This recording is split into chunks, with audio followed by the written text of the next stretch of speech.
আমার ছেলেরে শ্বাসরুদ্ধ করে সম্ভবত শ্বাসরুদ্ধ করে মারা হয়েছে। এই ঘাড়ের দুইটা রোগ আছে, দুইটা রোগে কিন্তু ব্লক হয়ে ফুলে যায়।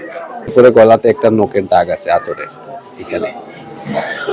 তারপরে ডানে এবং বামে দুইটা বুকের উপরে পরে আড়া হয়েছে। এটা আমি শিওর সেরা মারতো আর একটা আমি হইতে পারতাম না। তবে প্রথমে যে আমার পুলিশের তো নেবা হকান্তের তার সহযোগী যারা আছিল এরা কইছে প্রথমত হইতেছে যে কথাটা বলছেন মেয়েকে ভিডিও ক্যামেরায় রেখে করছে, এটাই হতেছে প্রথমে ভুল। আমি আপনারা যে সোশ্যাল মিডিয়াতে যে ভিডিওটা দেখছেন, দেখলে আপনারা নিশ্চয়ই বুঝতে পারবেন যে ও এটা হত্যা করে নাই। কারণ ওর বন্ধুরা যখন ওর সামনে গেছে যাওয়ার সাথে সাথে ওর গলার গামছাটা কিন্তু খোলা লাগে নাই, অটোমেটিক খুলে গেছে। আপনারা ভিডিওটা ভালো করে দেখবেন। আর ও যদি কোনো মেয়েরে ভিডিও কলে রেখে সুইসাইড করতো তাহলে অবশ্যই ওই মেয়ের কাছে যখন ফোনটা নিয়ে গেছে, যে ভিডিও কইরা নিয়ে গেছে, তখন দেখতে পারবেন অবশ্যই যে ও ব্যাক ক্যামেরায় দেওয়া ছিল। ও যদি ওর গার্লফ্রেন্ডের যদি দেখাই করতো তাহলে কখনো ব্যাক ক্যামেরাতে দিত না। আপনারও যদি বন্ধু থাকে, আপনার বন্ধু করছে হ্যাঙ্গিং অবস্থায় আছে, অবশ্যই আপনি কখনো আপনার ফোন সাথে নিয়ে ভিডিও করতে করতে ঢুকবেন না। বন্ধুত্ব সবার আছে, আপনারও আছে, আমারও আছে। তো কেউ অবশ্যই হ্যাঙ্গিং অবস্থায় বন্ধুর ভিডিও ক্যামেরা করতে যাব না। আমার বন্ধু সেভ করার জন্য আমি যাব।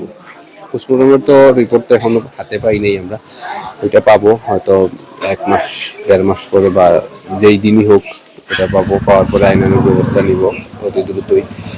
আর আমি যখন আমার ভাইরে চিটং থেকে কক্সবাজার থেকে চিটং নিয়ে আসি, চিটং মেডিকেল কলেজে ওরে পরিষ্কার করে কাফন টাফন পরানোর জন্য, তো তখন ওরে ধোয়ার পরে যে ধুইছে উনি ডাকছে আমার, ডাকার পরে বলতেছে যে ভাই আপনি বলতেছেন আপনার ভাই সুইসাইড করছে, আপনার ভাই ফিট করে নেই। আমি বললাম আপনি কিভাবে বুঝলেন?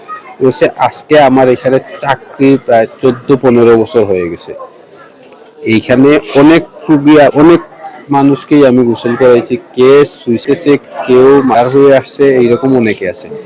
তো করলে প্রথমত এই ঘাড়ের দুইটা রোগ আছে, দুইটা রোগে কিন্তু ব্লক হয়ে ফুলে যায়। আপনার ভাইয়ের ফুলে নেই এখনো, আপনি হাত দিয়ে দেখেন জায়গাটা কিন্তু এখনো কি করতেছে। এরপরে গলাতে একটা নখের দাগ আছে আতরের এখানে। তারপরে ডানে এবং বামে দুইটা বুকের উপরে পরে মারছে। একটাতে মনে হইতেছে যে ঘুষি মারছে, যার কারণে হাতের এই যে 4টা ইটের দাগ। একটাতে মনে হইতেছে যে কিছু দিয়ে প্রেসার করা হয়েছে, সম্ভবত আমরা ধরে নিতেছি হাঁটু দিয়ে। আর দুই পায়ের গোড়ালির উপরে 2টা স্পট আছে। ডান হাতের মেবি ডান হাত না বাম হাতের 2টা স্পট আছে হাতের এখানে। তো করলে তো এতগুলো স্পট থাকার কথা না। তো আমি আপনাদের মাধ্যমে সবাই বলতেছি যে আমি আমার ভাইয়ের মৃত্যুর রহস্য উদ্ঘাটনের জন্য আপনাদের সবার কাছে অনুরোধ, যেটাই লেখেন আপনারা পজিটিভলি লিখবেন। আর ওই যে মেয়ের জনিত যে বিষয়টা, ওইটা আসলে রিয়েল না। হয়তো বলে কে আসছিল না আসছিল ওইটা আমরা ভিডিও, আপনারা যে ভিডিওটা প্রকাশ পাইছে ওই ভিডিওটা আপনারা ভালো করে অ্যানালাইসিস করেন, তারপরে আপনারা সবাই কি হত্যা করছে। তখন আমি ফাতামে দরিয়া নিছি, হয়তো হইতে পারে, কিন্তু পরে ভিডিও আমি দেখছি যে একটা এইখানে আসার পরে আমি তার যে দেখছি তার বডির 2টা দাঁত আছে যেটা ঠুসি মারছে বা জুড়ে সাফা দিছে, দুই সাইডে যে এইরকম পাইছি। গলার ঠিকনি মারছে, আপনাদের সিলেটি ভাষা যে একটা হয় এইরকম ঠিকনি মারছে। নৌকোর দাগ দেখা গেছে। ইলা তো নৌকোর দাগ থাকার কথা। ফার্স্ট আমি নিজে আমার এইখানে 2-3টা ফার্স্ট রোগী আমি নিজে ধরছি, নামাইছি। রশিদি বান্ধা হইলে রশির গাইড কেউ খুলতে পারে না, কিন্তু হেরা দেখছি গাইড উইটর এমনি বাচ্চা পড়ে গেল। আমি খাসি দিয়ে খাটতে হয়েছে, দাদি খাটিয়া নামাইছি। এইরকম আমি নিজে করছি।